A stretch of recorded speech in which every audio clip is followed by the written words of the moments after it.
Headline, Starlight. DJ Which Star. I'm really learning how to do because breaking down the audio. I got to get the audio from the videos and post it on there. Because I think if once we get it on these different platforms, there's gonna be people driving in cars. Instead of them trying to look at it on YouTube, they just listen to it like they can listen to it. You know what I'm saying? KL Podcast. So let me text this young lady.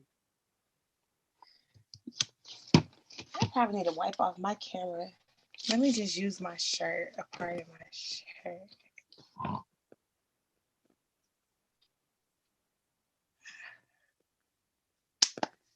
Where is light skin concoction? He said he had a Title IX incident he got to deal with.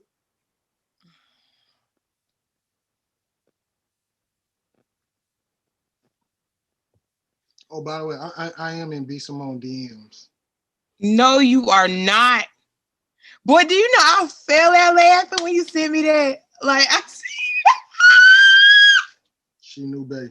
Cash Dog got a man now, so can't fuck with it. Yes, I showed Sean. I said, this boy is stupid. I said, Cash Dog got a boyfriend, so now he on B. Simone. Mm-hmm. So now you dick riding B. Simone. All day, every day. Laughing at the jokes. Ain't seen none of her comedy stuff. I'm gonna be right there laughing my ass off. Boy, shut up. Girl, you love that. You love that. Look, I'm gonna be faking it. Look, hold on. I'm gonna pause it. This how I'm gonna be looking when I be laughing at her joke.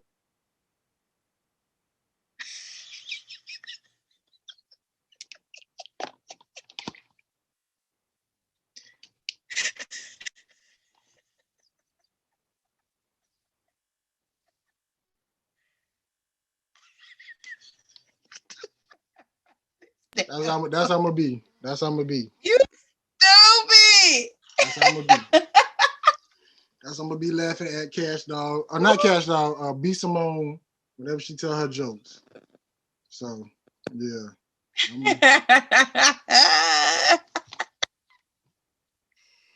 Boy, I can't. On Snapchat, and I think her friend request came from something you did. Come on. Gotta turn your camera on, Jess. I thought I cut it on. Hold on. Oh, there you go. Hi. Hi. So we're going to go ahead and get this thing. So we're going to welcome everybody back to. Well, hold on, let me before I do that. You ready, Jess? Yes, I am. Oh, okay, so we're going to welcome everybody back to the Cal Podcast on another episode. I don't even know how many episodes we in, but I think we should be over. Actually, it's 20 minus 6. We 14 deep. But back to the podcast. But we got a special guest with us today, and we're going to be talking about small businesses and also stepping out on faith, going from a regular job to starting your own company. As you know, Quita, she has her own company. She still work at Aaron's. Center. Oh, Aaron's. I said Rent Center. Same thing. They both the same thing. But we got a special lady on today. Her name is Jessica.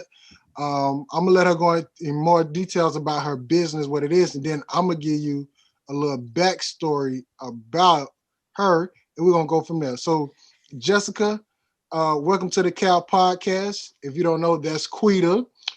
And what you need to know about Quita, because I always have to do Quita introduction, is Quita, she's married, she has her own business, and on top of that, she has a nasty Snapchat. Now, here's the thing. What's a nasty Snapchat? Oh, a lot of nasty stuff. You can follow her on Snapchat if you want to. Don't worry about it. He be exaggerating. No, but a lot of church women follow her on Snapchat for advice on how to please their husband. I mean, hey. So a lot of women fall short, but they follow Quita to get things back in place. So that's Quita. Quita, that's Jess. Jess, tell us a little bit about your eyebrows business. Wait, Florida, I must say. You rock that one. So No, the floor is yours, Jess. Go ahead. Well, I'm not much for public speaking, but my name is Jessica. For business purposes, I go by J. Nicole, Nikki, Geo, and so many names. But my primary business is Embellish Faces. So it's embellished, but with lash in the middle instead of lish. We'll put the name out for you. Yeah, embellish. Most people pronounce it embellish. I said the same thing when I read it, but I'm gonna stop that though. But it's pronounced Embellish Faces. So it's a beauty business catered to lash extensions as well as brows. So brow tint, brow wax, microblade and micro shading, ombre brows, lash extensions, classic, hybrid, volume, mega volume, pretty much embellishing your face. And we all know that what people look at the most is going to be your eyes, your eyebrows, your eyes. So that's my business, my primary business that I have. I've been in business. I always tell people I've been in business for a little over a year. It's probably been about 2 years, but I didn't start taking my business seriously until October of 2019. So I always say a little over a year because that's when I started taking it seriously. So I'm a certified lash extensions. I'm certified in lash extensions, certified in semi-permanent makeup. I'm a licensed esthetician, licensed, insured, all of that good stuff. So business is great even during the pandemic. Business was better during the pandemic, before the pandemic. Business is great after the pandemic. So yeah. So ladies, all them little initials she was giving, I'm pretty sure y'all know what that means. I don't, but I don't go there. So that's for y'all to know. But little stuff about it, because I know Quita want to get into it. So Quita, this is my blood cousin. Okay. Hey, cousin. So this is my blood cousin, and she had a business. So really well, we brought you on, Jessica, because there's a lot of people out there who want to start their business, and they're gonna start small. They ain't gonna be like Amazon and just blow up. Even though Amazon started small, But what made you step out there and say, you know what? Let me take this more serious. I got fired. That's a good one. That would do it. That would do it. That's what did it. That ain't what's gonna do it. That's what did it. So I was a teacher for 5 years. I love teaching. I love the art of teaching. I love interacting with my students. Teaching is very political. Teaching is very stressful, strenuous, physically, mentally, emotionally, everything. So I love my kids so much, and I felt like every student needed a Miss Henry because I was the teacher on campus where I didn't even have to know this student, but it was, Miss Henry, can my student come sit in your classroom because they acting up in my classroom? So they come in my classroom, perfect angel, because you understood that in this classroom, you're supposed to do what you're supposed to do. So I was the teacher. My kids follow me on Instagram. My kids FaceTime me. My kids call me. My kids text me. So I was that teacher. So it was like, I can't leave them. But upon moving back to Jacksonville and teaching in Duval County, I was miserable. Like, I hated going to work. I would get to work early and sit in my car until it was time for me to go into work. And I always tell people it's crazy that I got certified to do lash extensions in 2017 when I was living in Dallas, Texas. I didn't start doing lashes again until 2019 because I just didn't feel like there was a market for me in Jacksonville. So it's crazy that the exact same year I got fired was the exact same year that I decided to actually start doing lashes again. Something was just like, you should do lashes out of your spare bedroom, because it was just there. I had nothing to do. So it's like, you should start doing lashes out your spare bedroom. But that same exact year I got fired.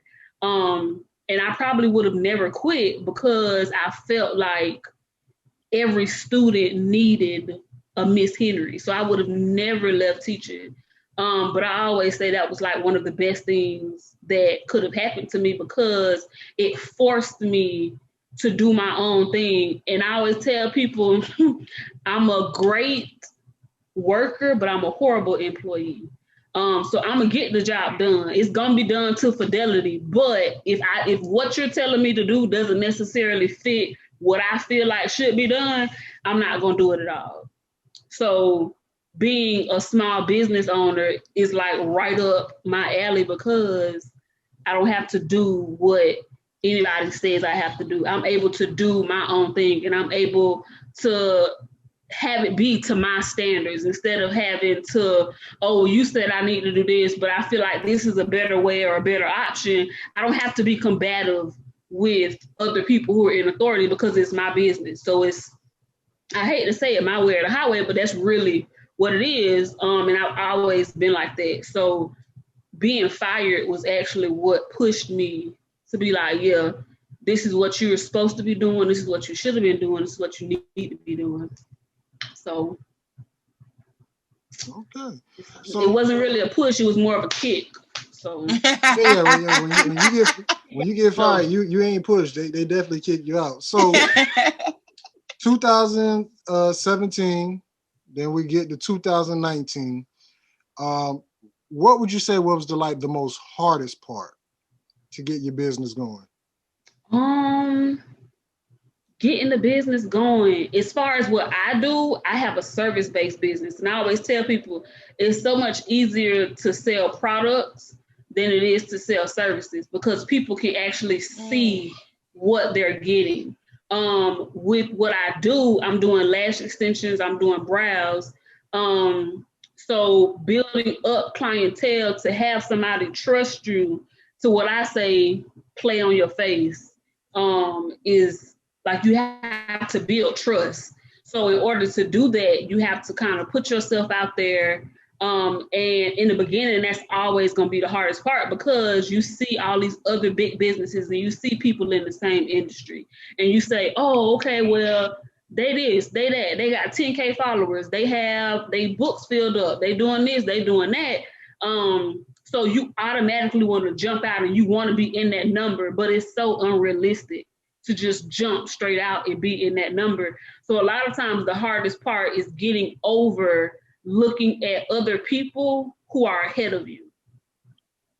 Because you'll end up getting caught up trying to be just like them and wanting to do what they're doing, but you don't necessarily know that, oh, it took them 5 years to get there. They didn't get there from day one to day two. It took them 5 years to get there. It took them multiple rebrands. It took them having to maybe go bankrupt or something. So it's just like you have to understand that your journey is your journey and your story is your story, and do what works best for you instead of trying to look at other people, because people are only going to trust you as much as you trust you. And if you're looking at the next person to be like, oh, okay, well, I want to be like them, your clientele have no relationship to build with you because you're trying to be like the next person, somebody else. Who do you have something? So how did you actually get started other than you being fired? So like, what made you just go ahead and do it? I knew I didn't want to go work for nobody. Okay. So I have, what was the steps to you doing, going ahead and starting it? So I was first doing lashes out of my bedroom, like at night. I would post on Facebook consistently because I needed the people who I knew and who already trusted me to help me build my brand. Right. I won't necessarily say I had any steps because even up until this point in my business, I wing it like every day. And people, it's crazy because people be like, oh my gosh, your business is this, you this, you this, you this. And I'm just like, I literally have marketing ideas and make flyers on my phone, like soon as I get the idea.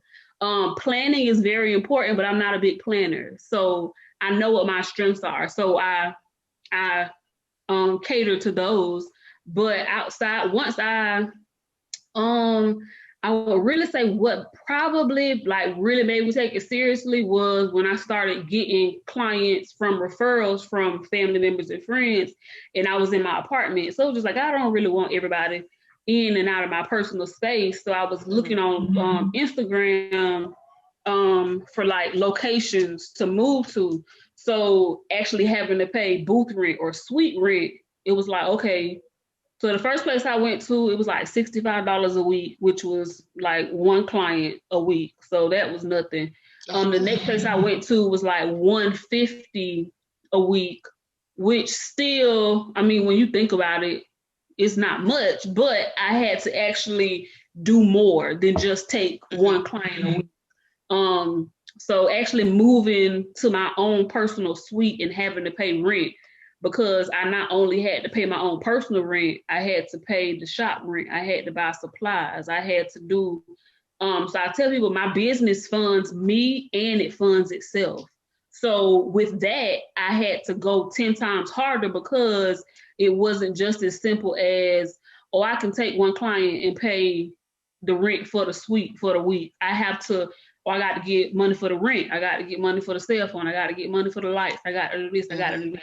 So actually having extra bills is what kind of made it more real and made it like, okay, you have to, because in my head, I didn't have any other options. Like people were like, go find another job. It's other counties.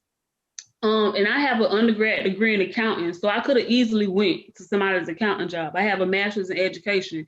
I could have easily went back into the classroom, but it was just like, that's not what I want to do. And everybody was like, you should go and you need to do this, and just to make sure as a fallback plan. But for me, it was like, this is the only option I have, so I have to make it work. It's not even a will it work? It's gonna have to work. So yeah. Side note, she did not graduate from HBCU, but we're not gonna hold that against her. So why did he have to it's the Cal podcast, and we kind of try to get people from HBCU. It's okay, but it's all good. I don't even have a degree, so it's fine. Quita went to UAPB Upward Bound program. She then transferred to University of Christian Arkansas or Central. So it doesn't matter. But anyways, why do you think most people go into school, get these degrees, and then realize this is not the route I want to take? Because as you got an accounting degree, you got a master's, and you're now doing lash. And I'm in UNF to get my MBA. So, but you're doing lashes and paying the bills. Yeah, but I do. I pay bills off of a license that cost Uncle Sam $3,000. But she'd have made the uncle pay for it. Yeah, Uncle Sam. I don't believe in paying for school. As long as them loans is there, baby, have me sign the master promissory note. You'll get it back someday. Or what we wishing for is that Moneybag Joe goes ahead and cancels all that out. That's speak that in existence. That's the big prayer right there. Moneybag Joe gonna go ahead and cancel out. Yes, sir. So, but why do you think why people go get these degrees and then realize, I mean, I could go do something, because my degrees, I'm not in that field no more. So what is the main? So what do you think it is? I think it is based off of generations, like our generation around early 30s, maybe late 20s. It was pushed, like it was college. You go to college, you go get a degree, you leave college and you get a job. You leave college, you get a job, then you get a house, then you start your family. So I feel like the picture, it wasn't even like it was a choice, really. Like it was just, you go to college, you go into the military. Those were really two options that I feel like most people in our generation had.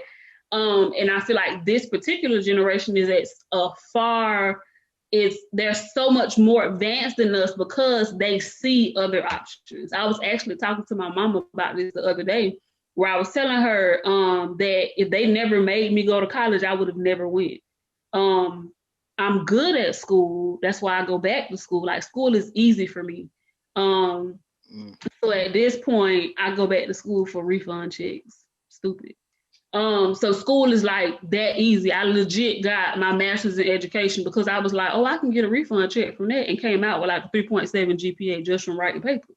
So school is easy for me. School has always been easy for me. And that's why if I had the option to not go, I wouldn't have went to college, because school always came so easy to me that I didn't want to do that for the rest of my life. Like, I didn't want to just school the whole time. But I really do feel like our generation, our parents, because a lot of them felt like they may not have had that opportunity, it was pushed upon their kids to say, okay, well, I couldn't have it, so I'm gonna make sure that my child has it, without ever really inquiring, does my child really want to go to college for real?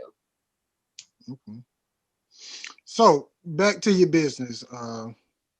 Say the name, because I'm about to say the other word again. You can say embellished. Embellished lashes. Faces. Embellished faces. Embellished, abolish. We'll just do me a favor. Point down. Point down for me. There you go. Oh, We're gonna put it. No, point. Yeah. So you're gonna put it. I'm gonna put it. Yeah, right there. They're gonna put it in the embellishedfaces.com. So lashes. You say you do one lash week, that's $65. How much do lashes go for right now? That was back then. That we're not doing $65 lashes no more. So how much is lashes go? If let's just say I say, you know what, I'm coming. These to get my cost me $1. So are those $1 or the ones you do different? I mean, no, those definitely aren't the ones that I do. So this is so funny because somebody asked me for a price list today, and my price is on my website. My price is on my booking site, so I never really like looked at them all together. And my cheapest lash set is $130, which is a classic set. And but I mean, she's putting them on individual. Like, this is her time. This is her product. My bag. You gotta pay. You're paying her for a service. Yeah. So, and this is not the strip where you just gonna take these off. These gonna last you for a minute. Yeah, they're gonna be on. You're gonna get at least, if you don't get a fill, you're gonna get at least a good about 6 weeks before all of them fall off. Now, I tell people, don't go anywhere past 2 or 3, because at that point you're gonna be looking all over the place. But yeah, so my cheapest set is $130, but I'm actually thinking about increasing it to $150 because the current area that I work in is in Riverside. So in Riverside, Jacksonville is a very prominent area. I'm talking about in Riverside. In Jacksonville, Riverside is a very prominent area. For those who don't know, Riverside is like it's like an up and coming expensive side of Jacksonville. So everything over there is high, even though it don't need to be high. Overpriced. It is high. Yeah, it's not even overpriced. It's like overpriced. Like they think they Beverly Hills or something. I don't even think they overpriced, really. I'm not even just saying because I'm over there. But I just feel like it's an area of town where people bougie. Right. It definitely looks like, y'all know in those movies where you see like it's a movie theater on one side and like some restaurants on the other side, and it's a two-way car, like a two-way street, and it's like people crossing. That's literally what Riverside looks like. So it's literally like a movie. But yeah, so being in the area. Is this your own location now, or are you still renting? No, so I'm still renting. So a lot of people have asked me and told me that I need to get my own space. But there's so much responsibility that comes with that. Whereas I go from paying a set amount for a week or a month to having to pay the the cable bill, to having to pay the rent or the mortgage for the space, to having to furnish the space on my own, to having to do maintenance. And it's so much that comes with having your own business and having your own location. And because I've only been in business just a little over a year, I don't really believe in just creating unnecessary expenses for myself. My clientele and myself are definitely comfortable in the space that we're in. So I don't necessarily see a need to move right now. So I do offer like lash trainings as well as semi-permanent makeup trainings. So once I guess develop a team and I have enough students under me to say, hey, let's go ahead and do our own thing. But even then, that's a liability, because if you're a student and you're just now learning your craft and you're just now getting into it, you're not going to have the kind of clientele that you expect to even be able to pay the rent or pay the commission or whatever. So it's still going to be a liability on me. And again, I don't necessarily believe in just creating unnecessary expenses just to make people feel like, okay, yeah, she got her own location, so she must have made it. I mean, just because it's not your location don't mean you haven't made it. Yeah, girl. When I moved to Riverside, folks thought I made 6 figures, and I said, "We gonna make it just because you think that." Yeah, I mean, Fake it. Just because you think that. Now we about to get 6 figures for real. So, I don't mean to go into depth into Duval, but Riverside is like, if you stay over there, people really think you got money. People think if going on that side of town is probably, if you go eat on that side of town, they think you got money. It's still a Chick-fil-A in Riverside. It is. I've been looking for one. Where is it? It's like further down. Like you gotta go towards what is that, Lane? Oh, okay, yeah. So like, because that is still Riverside. Yes, it's going to the west side. Yeah. So when people say, "Oh, I live on Riverside," they're like, "Oh, you must got money." It's just. I just know how to budget. Good credit. It's good credit. It's just a view. You get a view of the river. That's why they call it. So shut up, AJ. So with the permanent makeup, what's offered under permanent makeup? So I only do brows. Okay. I only do brows. Somebody asked me about the eyeliner. I don't. The most comfortable I'm with, as far as somebody's eyes, is when they close. I don't know how they would. I don't know. I be scared when people say they got like bottom eyeliner and it's tattooed on and they got top. I don't know. That scares me. That scares me. So I stick to the brows. I stay safe. Okay. I only do the brows. So microblading, micro shading, and combination brows. So what's the difference in microblading and micro shading? So microblading is going to be the most natural look. So it mimics your natural hair strokes. So if you have thin or sparse brows and you want a look where it looks like you got them freshly waxed, freshly tweezed, freshly plucked every single day, that's microblading. You can still go in and fill in your brows over microblading if you want that makeup look, but you get a more versatile look because you're not stuck with makeup brows every single day. Micro shading is what would be similar to like when people fill in their brows, where you get like that deep, dark ombre look. So it starts lighter and it starts to get darker going towards the end. So you get like that dark makeup look. I don't say dark because some people, it depends, but it's gonna be thicker than the microblading. So you get that makeup look every day. Whereas you may have to still put on makeup, and you may have to still dress your face up a little because your brows are going to be more popping than the microblading. Microblading looks like, oh, she went and got her brows freshly waxed yesterday, and you probably didn't. But they always gonna be in that defined shape. Yeah, always on fleek. And then of course, combination is a combination of the two. But it's a little lighter shading than the full-on micro shading. So you still get like the best of both worlds. Whereas with the combination brows, you may not have to put on real makeup to dress down your brows, but you can still dress them up or dress them down if you want to. Yeah, it's a lot of guys watching this just turn. And this off. is done with blades for real, right? Like yes, needles and blades. Needles and blades. So all the fellas watching this episode, I want to numbed up. Oh, okay. Wait a minute. So you numb them before you do it? Yeah, I numb you. Yes, I but numb like you. real. It's blades with numbing cream. Yeah. Oh, I thought you like what is it? Novocaine. What's it called? Yeah. Lidocaine. There you go. Lidocaine. Yeah, I use lidocaine. Like I'm talking about like a needle, but you just put No. So I clean your little brow area, then I set the numbing cream for like a good 30-45 minutes. Oh, this shit is real. Yeah, and me, I seen men actually get semi-permanent makeup done. Like, some men who your beard may not connect or something like that, or you may not connect, you may get it.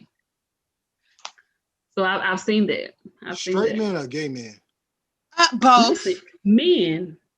Oh, I mean, I can't tell you what there was from the picture, but I know it was a man, and then they got the beard filled in because the mustache didn't connect completely to the goatee. So they got, yeah.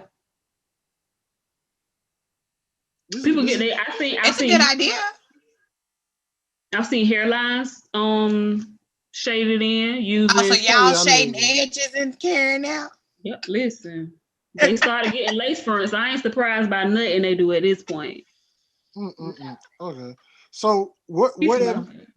Yeah, because I mean that's a whole nother subject for. He don't have that problem, as we can see. Right, as we can see. If I did, shout out to the long hair, don't care.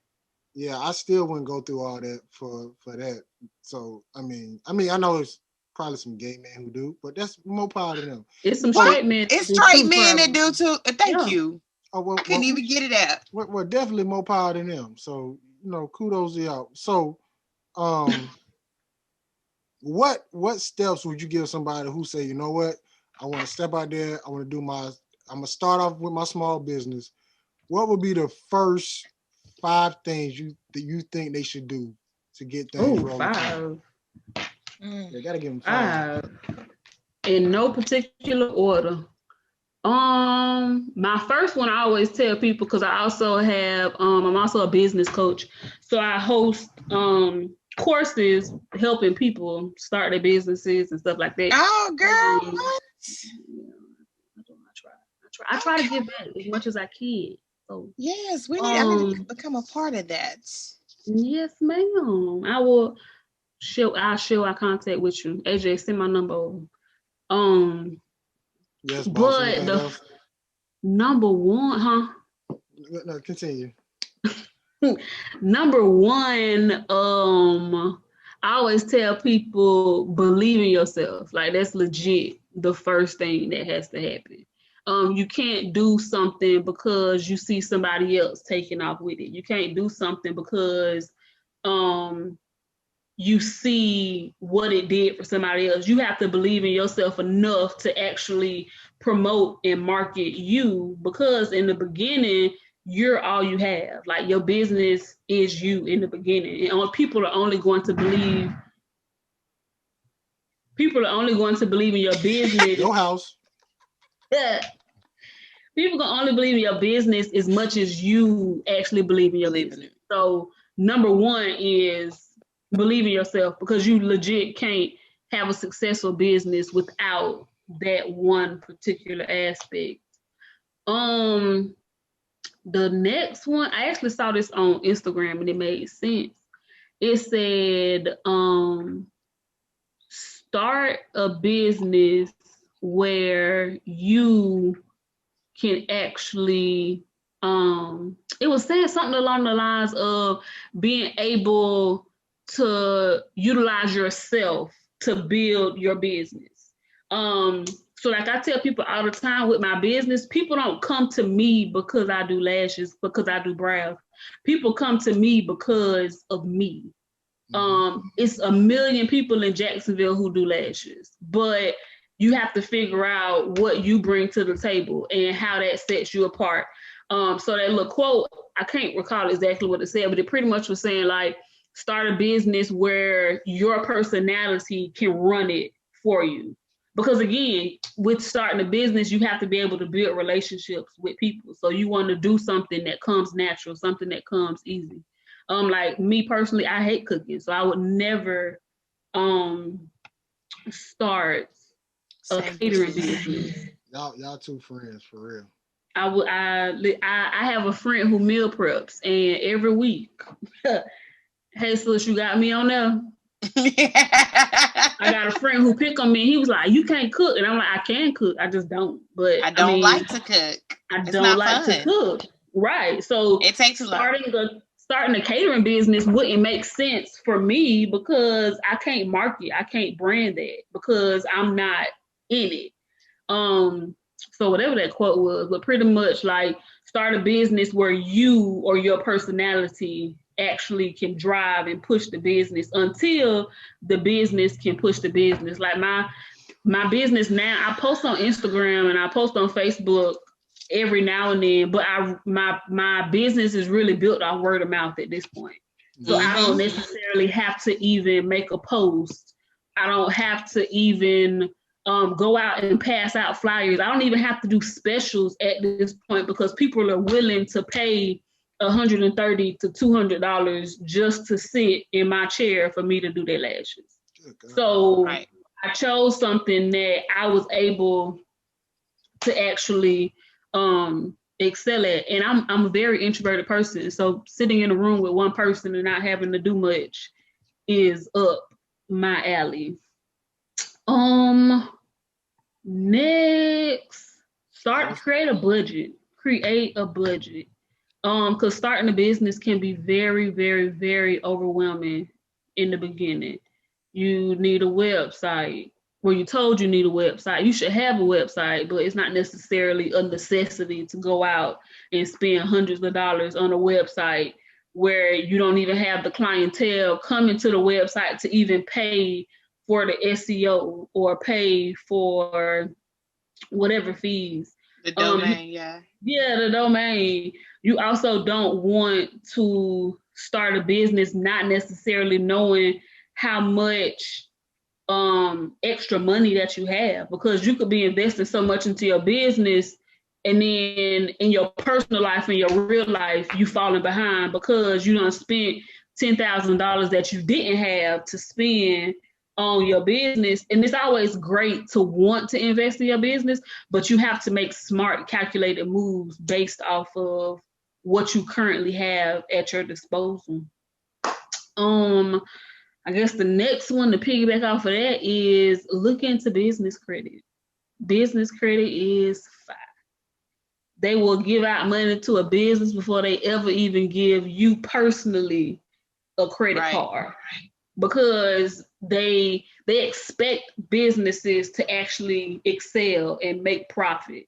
They're not expecting people to actually pay back on their debts. So, and the good thing about business credit is you don't even actually have to be like physically working that business in order to actually start getting business credit. You legit just need to, register with your state, get an EIN,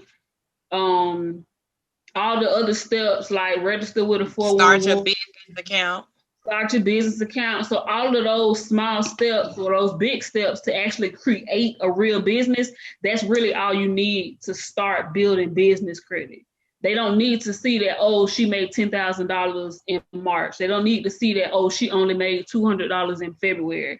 They don't need any of that. All they need to know is you registered, you got an EIN, you got a business account, and you're going to make money, because they know that if I give you $10,000, most likely you're going to double, triple, quadruple that profit, and I'm going to get my money back, because that's the whole goal of starting a business. Nobody starts a business not wanting to make money. Mm-hmm. So getting a leg up on business credit is definitely going to give you a leg up when it comes to building and branding your business, because you have the money to do it. A lot of businesses fail early in the beginning because they don't have the money. They don't have the funds. They're working full time trying to build a brand, and everything is kind of tied up between that one paycheck. So a lot of people aren't able to excel and soar in business because they don't necessarily have the funding for it. So that's, and last one. Number 5. And I'm real bad with like listing stuff out. I've been keeping count for you. If I had, one of the biggest ones that I tell people is, don't expect family and friends to support you. If they do, it's great. Like, not to sound harsh with that statement at all, but you can't clock nobody's pocket and nobody's paycheck. So just because they love you and you grew up with them and you want them to support you, if you sit and just expect people who you think should support you, you're going to lose out on the people who don't know you and want to support you, because you're going to end up trying to bash the people that you feel like should support you, that you neglecting the people that really do want to support you. Like in one of my classes, like earlier this month, one of the girls, she was like, because I post stuff and my family and my friends never share, and they never do this and they never do that. And I'm like, they don't have to. Like, they have no obligation to your business.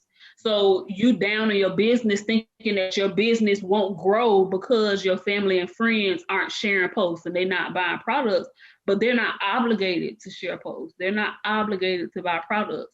So the sooner you realize that I just need to focus on who I want to see my product, who I want to buy my product, the easier it becomes. So target market is one of the first things that I tell people they need to figure out. Who does your clientele look like? What do they drive? What do they smell like? How's their hair? How much do they make? Like, just what do you want them to look like? Like, before I moved to Riverside, I knew that I wanted my clientele to be middle-aged women who were well off, who knew that or understood that I have to look the part, but I don't want to waste time doing that in the morning. So you're going to pay $100+ for lashes. You're going to pay $400, $500 to get your brows done, because that cuts 30 minutes out of your morning routine, and you can just wake up every day knowing that, okay, I don't even need to put on makeup. In the beginning,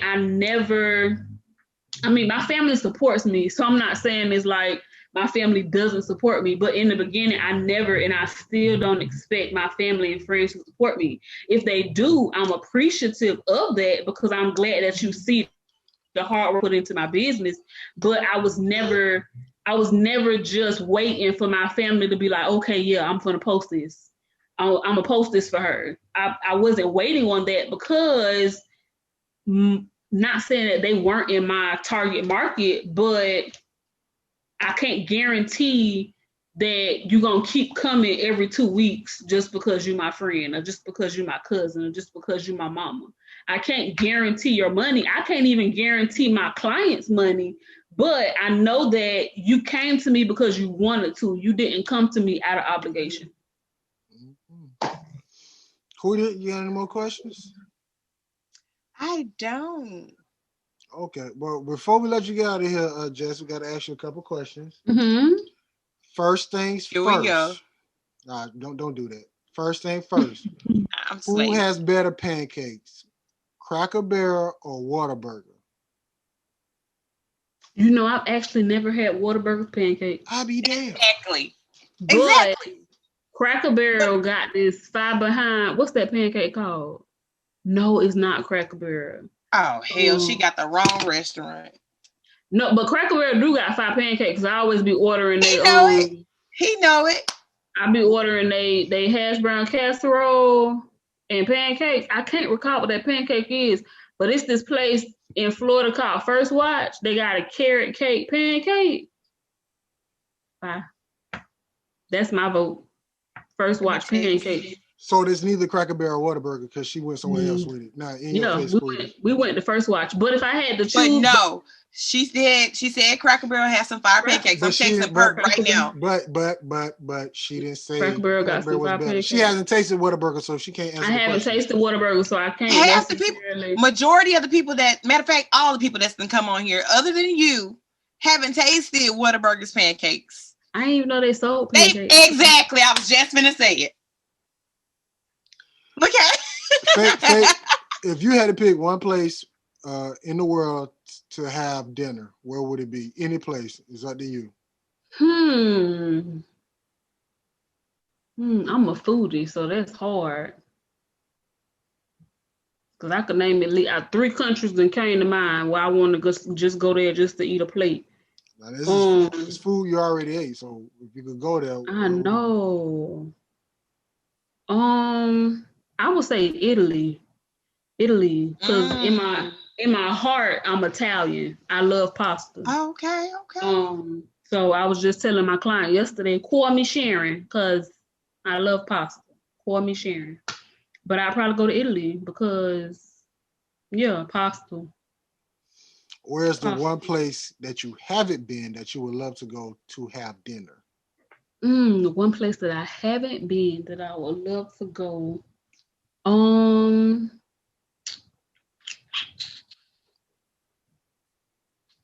I've been wanting to go to Santorini, Greece for a minute. Like I was supposed to go like right before COVID happened. And then we ended up, you know how that go. Everybody plan trips, but then once numbers start going out, everybody. Mm-hmm. So, I've been the back end of that. Yeah. No, I've been the person who backed out once I saw the numbers. Oh. Hey guys, I don't think I'm gonna make this one. I mean, and that's okay. That's okay. So, were you honest and said it depends on how much it's gonna cost, or were you like, yeah, I'm definitely going, and then you backed out? I said I was definitely going, and then I saw the price, and I was like, you know what, guys, I've been lying the whole time. Like, here's the thing though, I'm one of them guys. If I don't pay the money, I ain't going. So if I got it, that's the perfect time to call me. Hey, we going to what is it called? Santorini, Greece, and it costs $10,000, and I just so happen to have $11,000. I'm in. But if it's $10,000 and I ain't got but 3, and you said, and I know next month I'm gonna make 7, nah, guys, I ain't gonna be able to make it. See, that's good budgeting skills. I like that. So with that being said, Jessica, we want to thank you for getting on the Cal podcast. Is there anything you want to say? Give your website, email, whatever you want to get, so people get in contact with you. IG, Facebook. Coaching. So my Instagram is Nikki.Gio, NIKI.GHIO. My website is embellishedfaces.com, EMBELASHED faces, because I believe we all know how to spell faces. So that is my website, my Instagram. I want to say those are the 2 main methods that I use for like communication. As far as the business coaching, I actually put the coaching sessions on pause right now because I'm trying to revamp the ebook. So actually doing the business coaching courses takes a lot of time out of my currently busy schedule. So I'm trying to revamp it to where it's either a fully comprehensive ebook and workbook on how to start and build your brand, or create an online course that's self-guided and self-paced, but you still get the ebook and you still get the worksheet. So I'm still currently working between those 2 options, but I am still offering one-on-one consultations with people, and you can always DM me on my IG for the one-on-one consultation prices and information. All right. So, Jessica, we're gonna say once again, thank you for getting on the Cal podcast. For those who was wondering why Perk not on, I don't know. I think he had a rubber stomach or something. You know, he felt whatever. So, and he light skinned. So, yeah, he could be doing anything. Eating wild berries, scratching his back with a, I don't know, a tablespoon. I don't know. I don't know what Perk be doing. Need some out of the corner. A tablespoon. I don't know. It's Perk. He could be doing anything. He probably eating honey off of marshmallows. I don't know. It is Perk, but that's Quita. I'm Florida. Like I always said, we're gonna get better. We're gonna do better. We had somebody, my favorite cousin, who happens to be first name start with a Jes, because I do got another cousin that's got a Jes. So thank you for getting on. Yeah, like I always say, we're gonna get better. We're gonna do better. Yeah, we got something planned for next week, and we're gonna go for there. Y'all have a safe night. Got it from the dirt like sand. We're around town, dog getting cash on the line. Had to get mine in the G14 classified. That's good. DJ Star. She get Hello world, HSENT, you know how we do.